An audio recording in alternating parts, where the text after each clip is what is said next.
instructional series, we're going to show you guys how to assemble the amp rack for the plug-and-play setup. This particular rack is the one that we're using in the 2007 to 2016 Toyota Tundra. We're pretty sure it fits the 17 as well. If you ordered the amp rack with the plug-and-play amplifier setup, then you get the amp rack, and then you get 10 screws, 10 bolts, 10 washers, and 2 grommets, and you'll need these to attach the amplifiers to the amp rack. So Daniel's going to jump in and show you how to get it all assembled. So you're going to pop in 2 screws into the top here, flip your rack upside down while holding the screws in, slide in a washer over the screws, and then you can tighten the nut down. Okay, so what you're going to want to do to tighten these up is you're going to grab a socket with a wrench. 9mm is the size of these nuts here. So you're just going to hold it on one side, screwdriver on the front side, and you can go ahead and tighten it up. Be sure just they're nice and firm. You don't want to over tighten. You don't want to accidentally crack or break them. So position your subwoofer amplifier.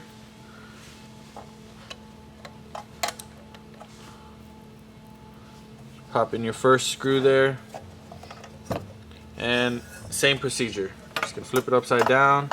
Make sure you hold the amp in place. Slide our washer over. Slide the nut on. Hand tighten.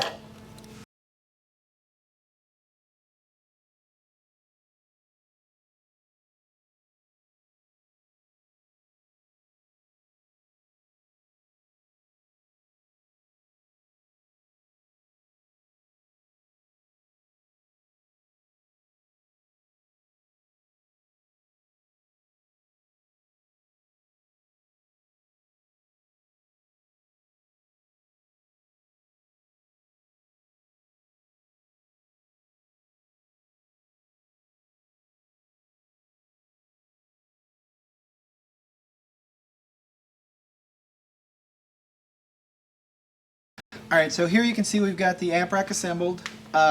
This is the 4-channel on this side of the amp rack. We've got the mono on this side. Daniel's already got everything tightened down. Now the next thing we're going to do is connect the wiring, and we'll show you how to get that done as well. Alright, go ahead and jump back in there, Daniel, and run them through it. Okay, so first step is obviously you want to loosen up the screw that's in the distribution block. So your wire will have some space to squeeze in there. I'll show you what that looks like there. I'm sure you can see that.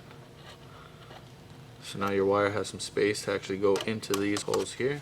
And you want to take your 8-gauge power wire here.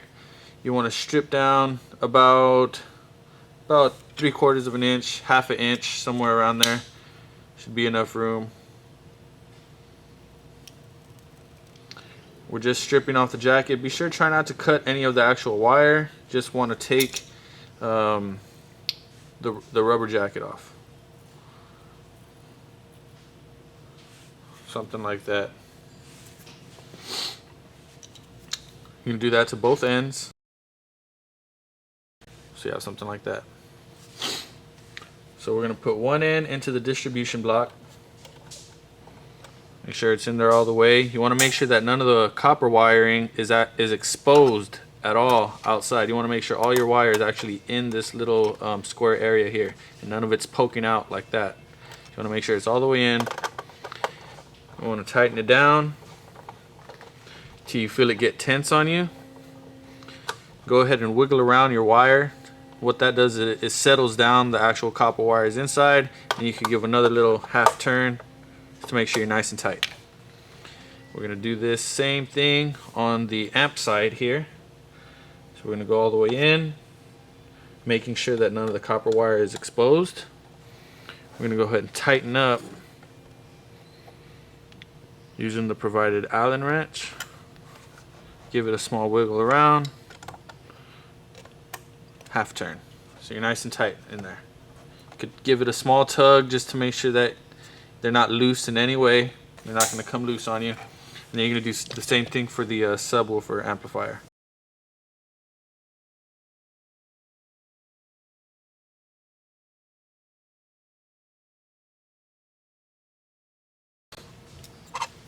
Alright guys, so here you can see we've got the two 8 gauge wires connected. You want to double and triple check that your positive is running into your 12 volt on your each of your amps. So you want to be sure, obviously, you don't connect that backwards. So far, we've maybe got 5 or 10 minutes. I'd say it probably takes about 15 minutes to get the whole amp rack put together.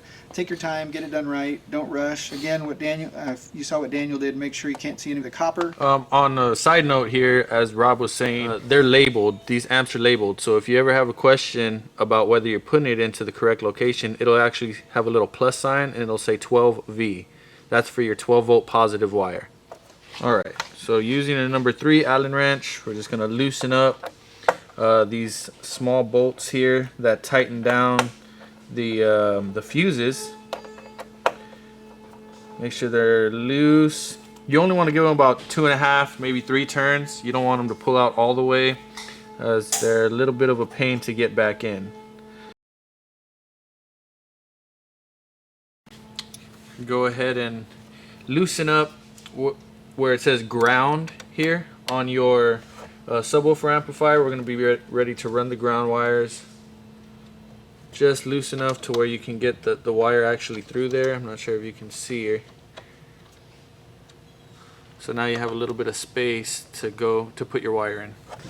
And pretty much almost the same procedure as we did with the power wire here. We have our ground wire. So this grommet up here is to run your ground wire up and through so they stay nice and hidden. Obviously one is going to go to your 4-channel amp, the other is going to go to your subwoofer amp. Same thing with your ground wire. You want to make sure that none of the copper is exposed on that. You want to make sure it's all inside of this location here where the wire is supposed to fit in. Tighten it up, give it a little wiggle to let the copper wire settle down, and then give it another slight turn.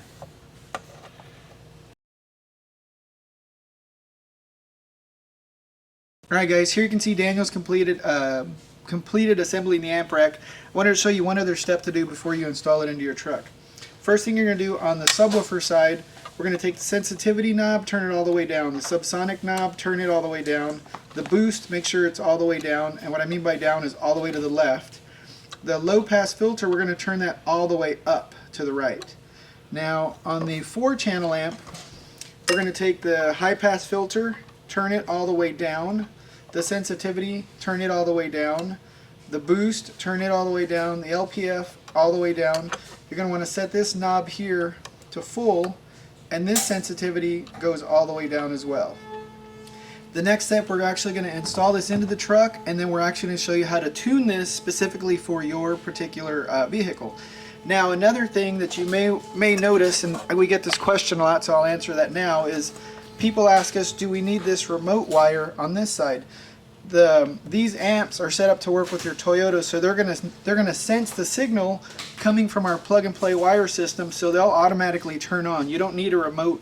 You don't need a remote wire to get these to turn on. Now, if you're going to use these amps in another scenario, you may need to use those. But for our plug-and-play setup, you're not going to need these remote wires. I just wanted to get that question answered. Also, I know Daniel said this, but you want to double and triple check all these connections are really tight. Obviously, don't over tighten and break anything, but all these need to be really tight. A loose ground or a loose connection will cause you to pop fuses. It'll just cause a lot of problems for you. Alright, so let's get this sucker installed.